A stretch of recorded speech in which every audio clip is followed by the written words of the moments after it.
G'day legends, I hope that you are having a fantastic day and so far a fantastic week.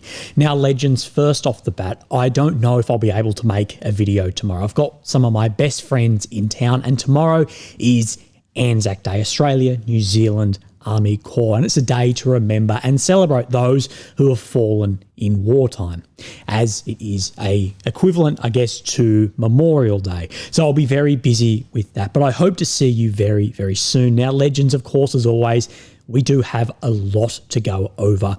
We'll look at the maps, geolocations, compare maps, we'll look at some drones and attacks, but the main meat of this video, which I'm sure you are aware, is the US. They have laid out their peace plan and said that this is it. There is nothing more from here. They've laid out an ultimatum. And of course, what this is it's handing Russia a lot of its requests. Of course, not all of them, but it is reflecting very much pro for the Russians, and Ukraine is in a very, very difficult spot. And we need to talk about that. We need to look at battlefield realities. I'm going to then have some predictions as well as my conclusion of what is happening now, as well as I want to touch on what would occur if Europe did mobilize that $300 billion that is frozen. How much effect will that really have? As I do believe there is a lot of misinformation about that, because you can't just put money in and a weapon come out. It takes a lot of time, from industrialization to training to having it operational on the battlefield. So, of course, there's a lot to go over in that. We'll firstly go over what the deal is and then what consequences we will see from this. Now, at time of recording, there are large attacks. There are large drone attacks from Ukraine going into Russia, as well as multiple ballistic missile strikes all over Ukraine. We can see in Kyiv, we're seeing a lot of strikes from missiles like this. Now, this is either an Iskander or KH-101, we believe, but there was bears in the sky, Tu-95s, and a lot of strikes on the day when this, of course, peace deal has come out. Large strikes ongoing. We saw as well large Ukrainian drone strikes and activity back into Russia yesterday as well. And these have struck a Shahid production plant in Tatarstan, which is about 1,200 kilometers away from Ukraine's border. I say reportedly because so far the battle damage assessment of this, it is really, really unknown. We'll try and get a better idea on it. The reason I'm interested in this one was what is being claimed is that each drone had its own warhead, but also carried a 250 kilogram bomb that was dropped before then the drone hit. It's something interesting and an interesting development on that drone front. Let's talk about this piece before we then get into the maps. So let's outlay what has become of this. And J.D. Vance, of course, the Vice President of the United States of America, and someone who is not a big fan of Zelensky, and I think that is mutual. Zelensky's not a big fan of Mr. Vance. He has said, though, that this is Trump's final offer. Remember, in Trump's art of negotiation, talking about be willing to walk away. And Vance has said, we've issued a very explicit proposal to both the Russians and Ukrainians, and it's time for them to either say yes or for the US to walk away from this process. We've engaged in an extraordinary amount of diplomacy. And what I have been saying in this is putting a time frame ultimatum on things, and the risk you say is then we will walk away. That is only a threat to Ukraine. Russia, Putin, they would like nothing more than the US to walk away. And we'll talk about how that may look. So this is a base outline of what Russia and Ukraine will receive. Formal US recognition of the Crimean Peninsula as Russian territory. And this is a major departure from Washington's long-standing Wells Doctrine. We'll go over that in a bit. And of course, Ukraine is pushing back on that and has for some time. This is a major sticking point. De facto, so not Russian territory, remains in occupation, but still within Ukraine's borders. Recognition of Luhansk, Donetsk, Kherson, Zaporizhia. Still considering them Ukrainian land, but under Russian occupation. And what this is looking like is not a frozen border in those areas where Russia may occupy, say, 60% of. No, all of that oblast is controlled by them, but by borders on a map officially is still Ukraine, so de facto. A pledge the US would not support Ukraine becoming a member of NATO. US is by far the largest partner of NATO. It doesn't matter what the other partners do. They can't invite them into NATO. Lifting sanctions to boost the Russian economy. As we know, massive sanctions all across the board against Russia. Opportunities for more economic cooperation with the US, especially in energy and industrial fields. We've heard a lot about this. What Ukraine gets: assistance from European military forces as a robust security guarantee. So European military forces, the US would not be involved in this measure, and it's not going to be NATO. Remember, those peacekeeping forces, a lot of the rhetoric coming out of Europe, if you look at the fine print, is with a ceasefire and US backing. Russia would return a small portion of Ukraine's Kharkiv Oblast, currently occupied by Moscow. I've shown you that many times on the map. Navigation rights in the Dnieper River, which runs along the front line the whole way. Keep that in mind.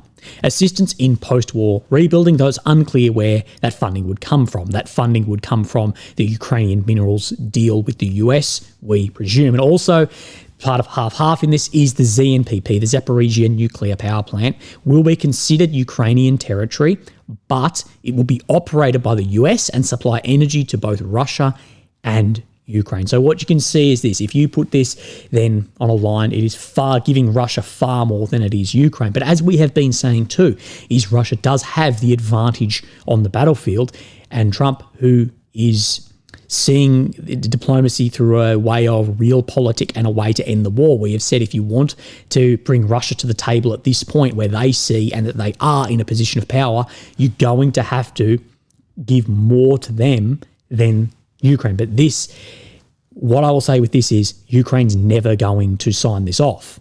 And that plays into Russian advantage too. And is the US really prepared to walk away? And what consequences will the US walking away from Ukraine have on NATO and other partners that rely on the US for security? Can now say in Australia, we 100% rely on the US if push comes to shove. They've already tariffed countries like us. So if you don't know where we're talking about, this is very simply here. So this is Ukraine, of course, the internationally recognised border in black around the outside, capital of Kyiv, and we have Kharkiv Oblast. That is area where Russia occupied, just a small section, and that will be then exchanged back, as well as, I'm guessing, Sumy, where Russia do occupy a bit. But then we will have from Kherson, Crimea, Russia occupy all of Crimea.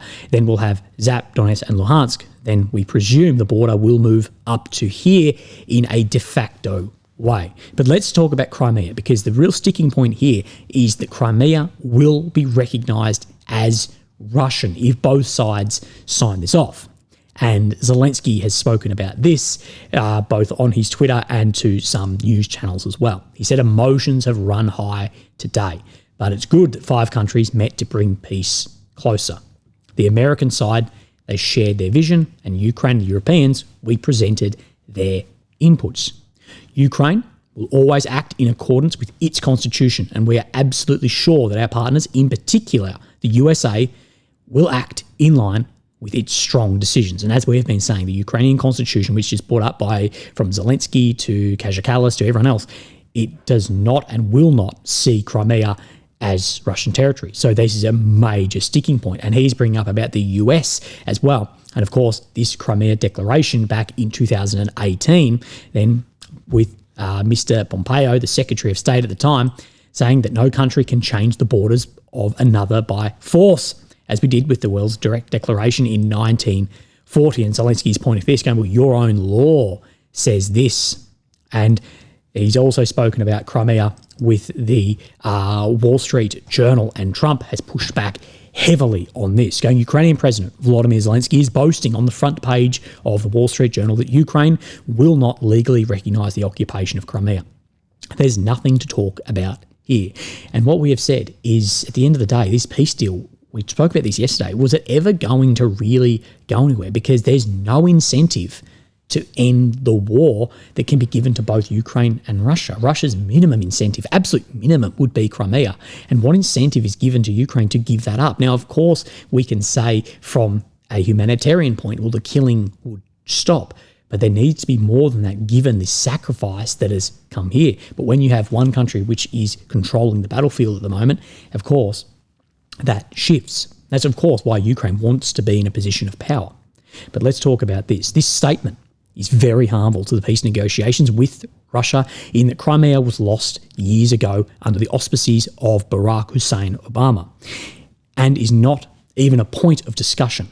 Nobody is asking Zelensky to recognise Crimea as Russian territory. But if he wants Crimea, then why didn't they fight for it 11 years ago when it was handed over to Russia without a shot being fired? There are also a lot of houses. For many years before the Obama handover, major Russian submarine bases. It's an inflammatory statements like Zelensky's that makes it so difficult to settle this war. And this was one of the major things that happened back then. Was one, this area did fairly peacefully exchange over, relatively, but also that there was promises of Russian naval bases to remain there. And when Ukraine was seeking and other NATO nations seeking Ukrainian entry, there was a lot of talk about, well, will that base, if Crimea becomes part of NATO, because Ukraine as a whole become a part of NATO, what happens to the Russian bases there? And Russia saw this as, well, we have to make a move on it, I guess, while they can.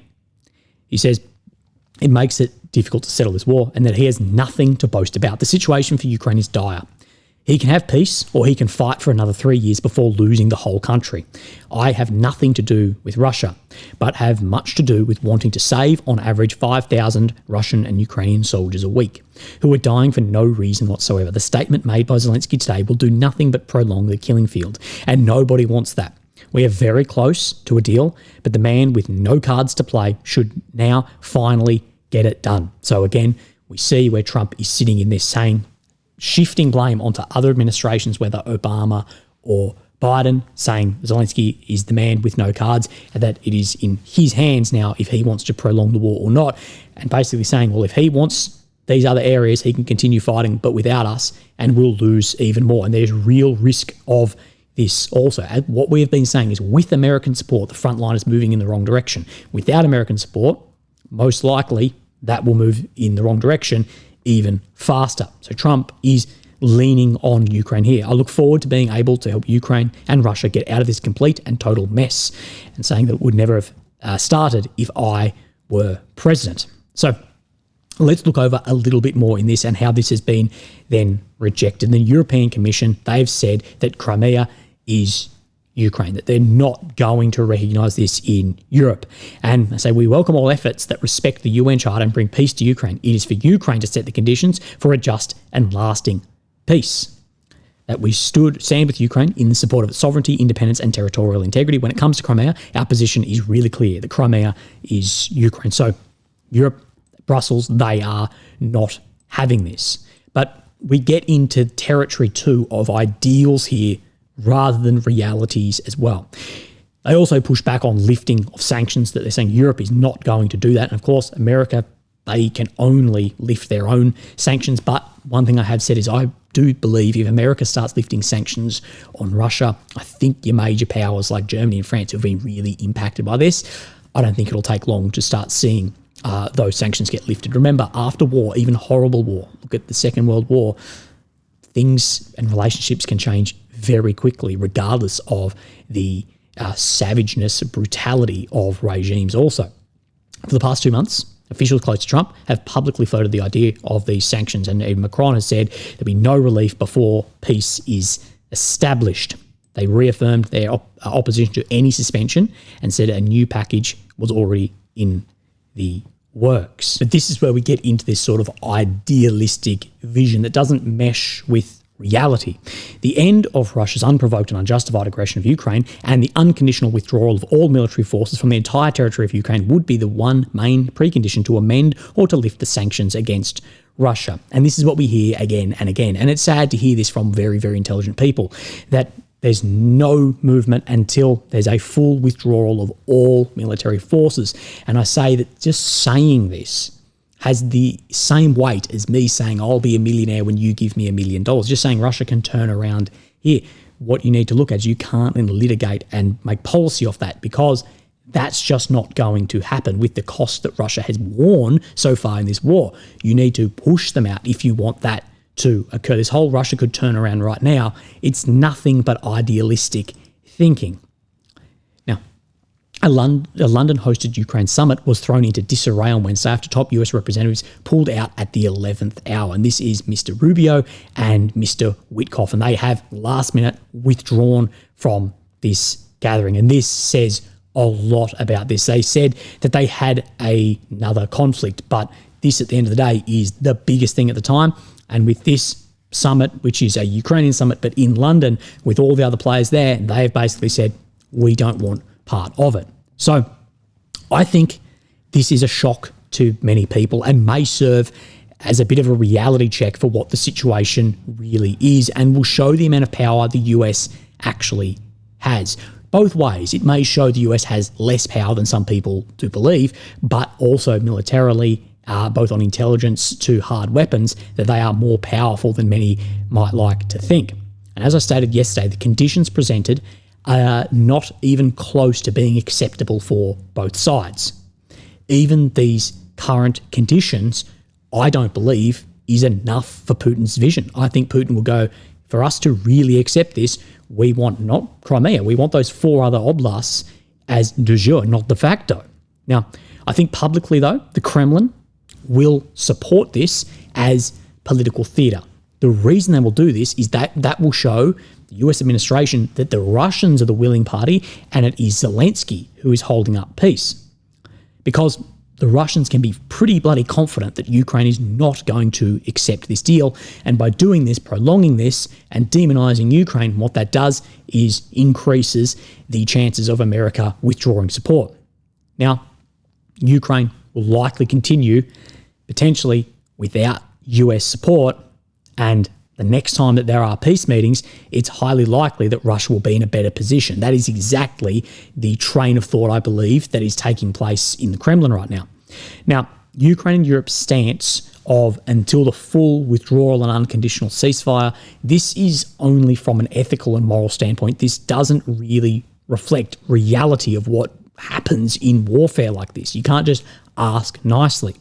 But this is something that will lead to complete devastation. It will either lead to exhaustion of the Russian economy and devastation of the forces, or the devastation of Ukraine. Now, war is not and has never been about what is fair or what is right. War is not about who is right, it's about who is left. And Clausewitz says that war is merely the continuation of politics by other means. And the political objectives have not been met through military means, so therefore, I think most likely this war will continue. Now, there is a huge gap in the positions of US and the European NATO partners, and this has today grown even wider. And personally, I think that this is likely the nail in the coffin for NATO. The visions for global order to domestic are just way too far apart, and there are concerns over the reality of security guarantees, not what's written on paper. The real reality of security guarantees are being questioned in many countries that are reliant on US security guarantees, aka NATO. US is 80% of the firepower there.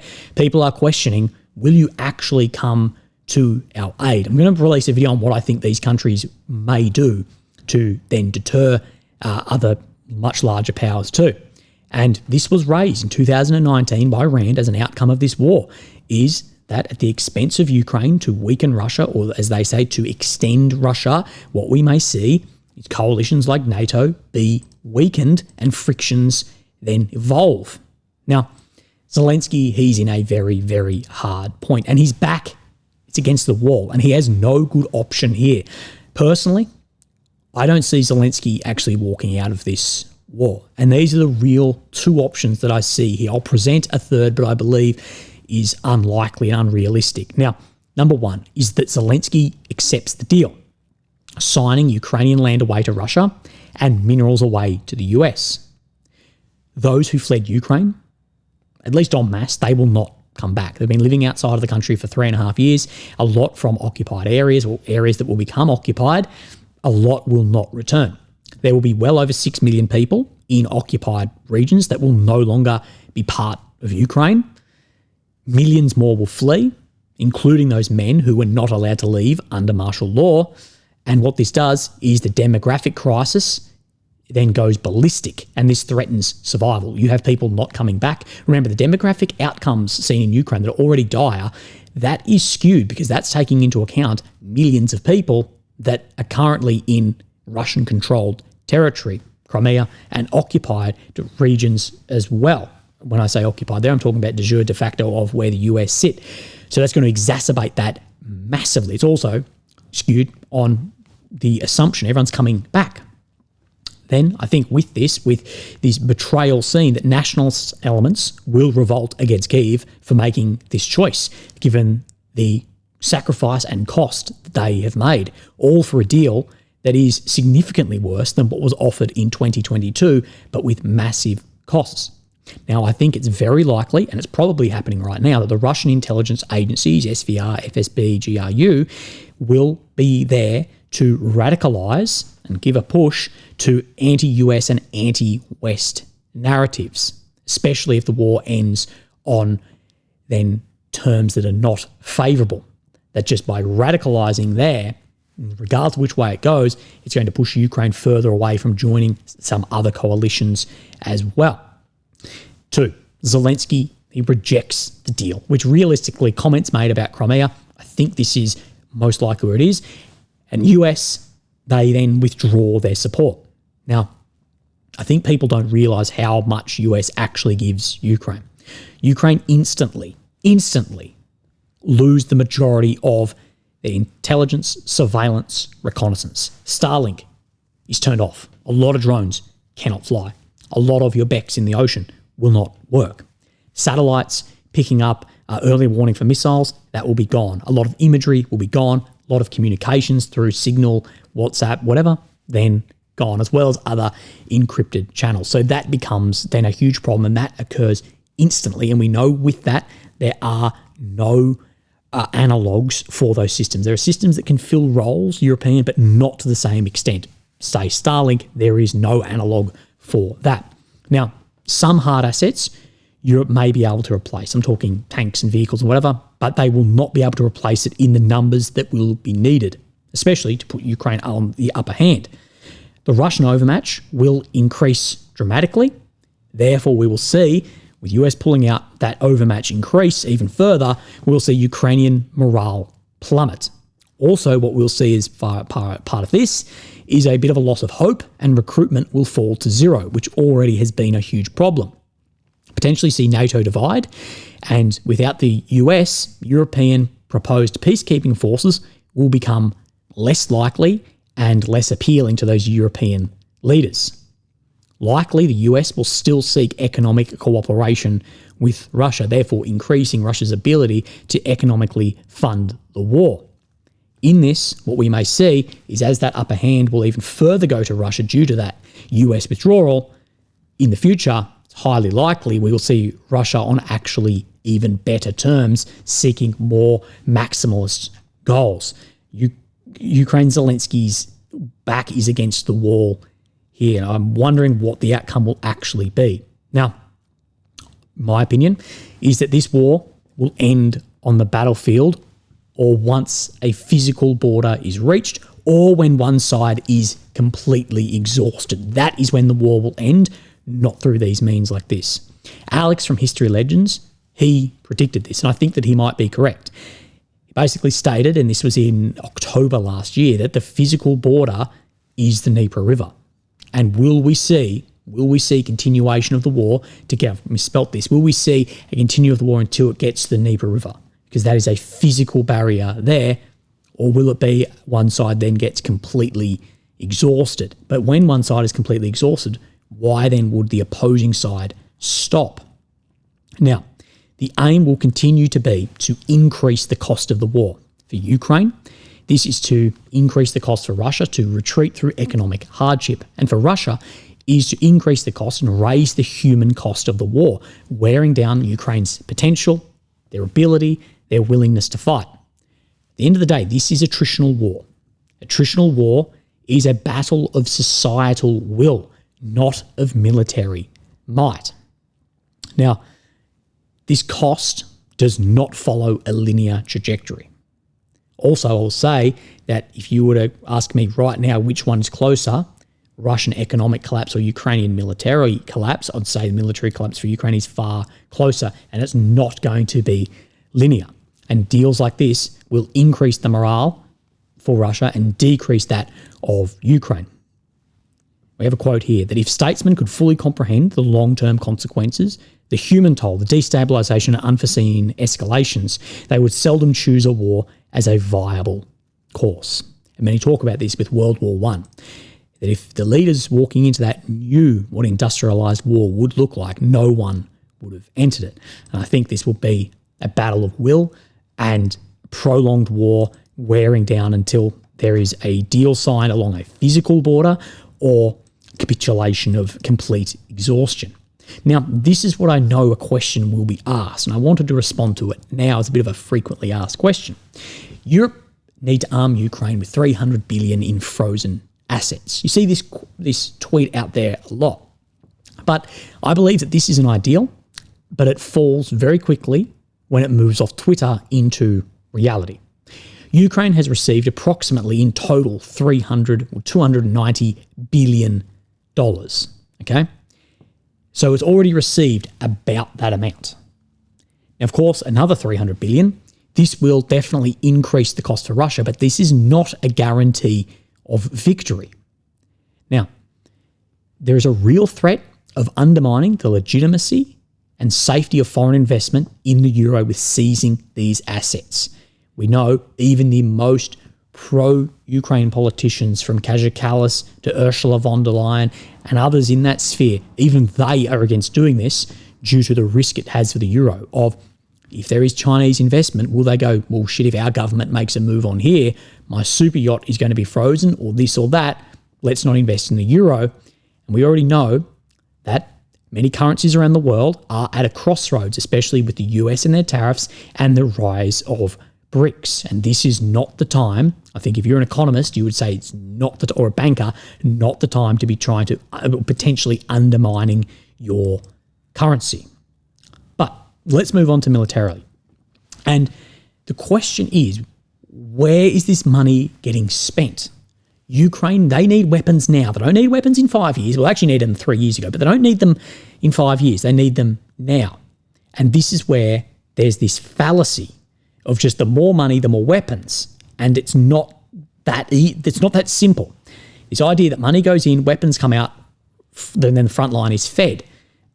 Europe just doesn't currently have the systems available in the necessary numbers, regardless of the amount of money. We know Germany and France are not going to give up their own defence stockpiles. That's not going to occur. And if that does occur, there's going to be a large risk of then further movements. But we just know that just a lot of it is empty. Europeans have bought back shells for, well, it's been rumoured at 3 times the price from third parties. They're looking for shells anywhere they can find them. Now, it takes years to build factories, to hire people, and all of this needs to survive democratic changes in government as well. Let alone how long it takes to train soldiers on this high-tech equipment. It's all well and good for the Ukrainian ambassador to Germany to say, give us these fighter aircraft. That's great. The money, great. But you can't just sit in the hot seat and be taken down Su-34s. It doesn't work like that. Ukraine need mass, not tech. And Ukraine also needs, and I think this is most understated in this, Ukraine needs men in those systems who are motivated and willing. Fancy kit is nice, but willing infantry sitting in the trenches, launching on positions, defending areas is and remains the backbone of armed forces. Yes, you can have fancy planes and tanks and whatever else, but at the end of the day, those frontline assets, the infantry, the armoured, the artillery guys, they need to be willing, and that is the backbone. These other elements, from fancy fighter jets to Navy ships to whatever else, these are in support of that. Ukraine's biggest issue, at least that I see, is willing infantry at the front line. That's why there is transfer of air defence guys to infantry, and we've gone over before in the manpower problems that guys are saying, do we even have infantry anymore? So the $300 billion will it fix those issues in a timely matter? I think in realistic terms, it's just too far away, and I don't believe that the Europeans, regardless of their rhetoric about whatever and however long it takes, I don't see them at this point willing to actually mobilise that asset either. So, in short, Zelensky's back is against the wall, and I don't know what he is going to do. Sign it, not sign it, risk worse positions, or risk massive internal unrest due to signing that away. We'll see. So let's have a look at the maps. Let's look at where then things are moving. Of course, we have Ukraine in the center of your screen, the capital of Kyiv. Red areas occupies its 22. The purple since 2014. We'll turn this on. The red check that you'll see, that's ground that Russia has made over the past 24 hours. Let's actually first come up into Sumy and Kursk area. Now, I do have a geolocation in here to show you as well as a map. So the Syriac map, he is showing this. Two movements on here. He's showing in and around this sector. This is where that Russia is advancing in and around Gornal, but also that Ukraine has pushed back from around Lochnia, has pushed back where the Russian forces made a southern advancement in that direction. We never had confirmation of that, but again, wait and see. Now, this movement down the south, we do have a geolocation showing this as well. So we look at this. This is on the Ukraine deep state map that I've just put this on, but it's actually across this waterway here. The Russian pages, they're saying, yep, our forces have been able to successfully cross the waterway in here, and we have seen then this flag go up. Now, you're just going to have to excuse me because I do actually need to find the area in this video. It's at about 50 seconds here. So we'll skip forward to here. We see then this building, which if you zoom in the map, you can find, and then a flag out the window confirming that movement into that grey zone, likely being red. Now, before we look at Toretsk, let's actually go down to eastern Pokrovsk front. Now, what we'll see on this map is this is where these three movements are being made. Now, let's firstly go on this Tarasivkia front line here. So we can see that Russian forces have definitely entered Tarasivkia, but I want to show you that this is likely further to the north than this map is showing. So we see this. Syriac, he's claiming that the Russian army have taken full occupation of this. Then we look at this geolocation here, and sitting then just above the S, but right where then these like square of this paddock meet, so out in here, this sector, we do see at 3 minutes 27 in this geolocated footage here. Deal with me, I'm just going to have to skip forward in this. I'm, again, not really interested in the combat footage. I'm interested in this part in here where we see, I'm a little bit too far, this Russian flag in here confirming that red zone likely up to there. Now, let's move across to the east in here, and as we can see developing is a bit of, well, people say horseshoe envelopment occurring. Nelipivkia, this movement, as well as movement here, realistically, I don't really see this as new movement. A lot of maps have shown this for some time. But let's bring up the Toretsk map in here and have a look. So we can confirm that there was definitely some movement around this Leonidivkia and Nelipivkia front, but showing vastly further to the south on this map than this map. When I say vastly, I mean relative to it. So what we're looking at is, see this paddock in here, this is this one here. That's where Syriac is saying that movement is. But what we can draw from this is we can go, well, look, there's definitely been movement in this direction. Whether it is here or a kilometre further or 2 kilometres further, regardless, there's definitely been movement in that area. Now, did I have any other? No, that's it. Legends, I hope that you have a fantastic day. We will keep up to date with all of this, and I hope you have a fantastic day tomorrow. Thank you. Bye-bye.